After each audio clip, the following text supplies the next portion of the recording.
ദൈവത്തിൻ്റെ പരിശുദ്ധമായ നാമം മാറ്റപ്പെടുമാറാകട്ടെ.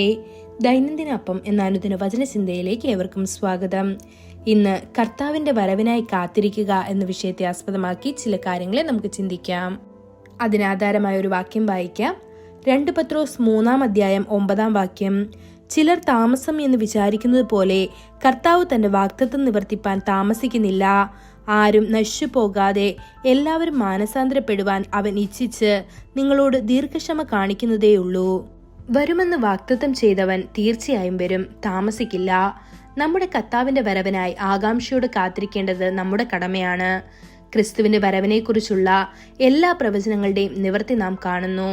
അവനെ ആകാംക്ഷയോടെ കാത്തിരിക്കുന്നവർക്ക് കർത്താവായ യേശു ക്രിസ്തു രക്ഷയ്ക്കായി പാപത്തിന് പുറമെ 2-ാം പ്രാവശ്യം പ്രത്യക്ഷപ്പെടുമെന്ന് എബ്രായർ 9-ാം അധ്യായം 28-ാം വാക്യത്തിൽ പറയപ്പെടുന്നു. ആദ്യകാല അപ്പോസ്തലന്മാർ കർത്താവിന്റെ മടങ്ങിവരവിനായി കാത്തിരിക്കുമ്പോൾ കർത്താവായ യേശു വരുന്നു, മാറാനാഥ എന്നവർ പരസ്പരം അഭിവാദ്യം ചെയ്തു. കർത്താവിന്റെ വരവ് നമ്മുടെ എല്ലാ പ്രശ്നങ്ങളും പോരാട്ടങ്ങളും അവസാനിപ്പിക്കും. അതുകൊണ്ടാണ് പത്രോസ് എഴുതിയത്, ദൈവത്തിന്റെ ദിവസത്തിനായി വരവിനായി കാത്തിരിക്കുകയും അത് വേഗത്തിലാക്കുകയും ചെയ്യുന്നു എന്ന് 2 പത്രോസ് 3-ാം അധ്യായം 12-ാം വാക്യത്തിൽ കാണുന്നു. ഈ അവസാന നാളുകളിൽ കർത്താവിന്റെ മടങ്ങിവരവിനായി നാം കാത്തിരിക്കുമ്പോൾ അവൻ തന്റെ അഭിഷേകം നമ്മുടെ മേൽ പകരുന്നു. അവൻ നമുക്ക് ആത്മീയ ദാനങ്ങളും ശക്തികളും നൽകുന്നു. നമ്മുടെ കർത്താവായ യേശു ക്രിസ്തുവിന്റെ വെളിപ്പാടിനായി ആകാംക്ഷയോടെ കാത്തിരിക്കുന്ന ഒരു ദാനത്തിലും നിങ്ങൾ കുറവല്ല എന്ന് തിരുവെഴുത്ത് 1 കൊരിന്ത്യർ 1-ാം അധ്യായം 7-ാം വാക്യത്തിൽ പറയുന്നു. പൗലോസിനെ കർത്താവ് വിളിച്ചപ്പോൾ കർത്താവിന്റെ വരവിനെക്കുറിച്ചും നിത്യതയെക്കുറിച്ചും നിത്യമായ വാസ്തവത്തെക്കുറിച്ചും ഒരു ദർശനത്തോടെ അദ്ദേഹം പ്രസംഗിച്ചു. ഒടുവിൽ കർത്താവിനോടുള്ള സ്നേഹം നിമിത്തം റോമൻ സാമ്രാജ്യം അവനെ തടവിലാക്കിയപ്പോൾ ഫിലിപ്പിയൻ സഭയ്ക്ക് അദ്ദേഹം വളരെ സ്നേഹത്തോടെ എഴുതി, നമ്മുടെ പൗരത്വം സ്വർഗത്തിലാണ്. അതിൽ നിന്ന് രക്ഷകനായ കർത്താവായ യേശുക്രിസ്തുവിനായി ഞങ്ങളും ആകാംക്ഷയോടെ കാത്തിരിക്കുന്നു എന്ന്. ഇത് ഫിലിപ്പിയർ 3-ാം അധ്യായം 20-ാം വാക്യത്തിൽ കാണാൻ സാധിക്കും. പിതാവായ ദൈവം അവിടെയുണ്ട്. പുത്രനായ യേശു ക്രിസ്തു അവന്റെ വലത്തുഭാഗത്തിരിക്കുന്നു. നമ്മുടെ പിതാക്കന്മാരും വിശുദ്ധരും സ്വർഗരാജ്യത്തിലാണ്. നമ്മുടെ എല്ലാ പേരുകളും സ്വർഗത്തിലെ ജീവന്റെ പുസ്തകത്തിൽ എഴുതിയിരിക്കുന്നു.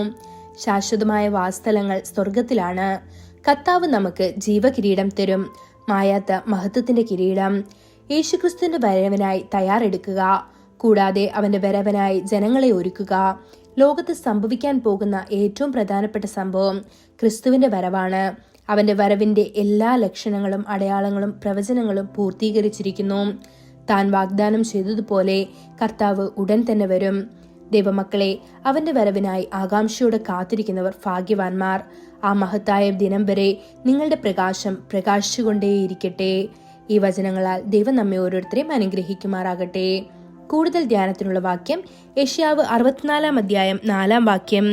നീയല്ലാതെ ഒരു ദൈവം തന്നെ കാത്തിരിക്കുന്നവനു വേണ്ടി പ്രവർത്തിക്കുന്നത് പണ്ട് മുതൽ ആരും കേട്ടിട്ടില്ല, ഗ്രഹിച്ചിട്ടില്ല, കണ്ണുകൊണ്ട് കണ്ടിട്ടുമില്ല.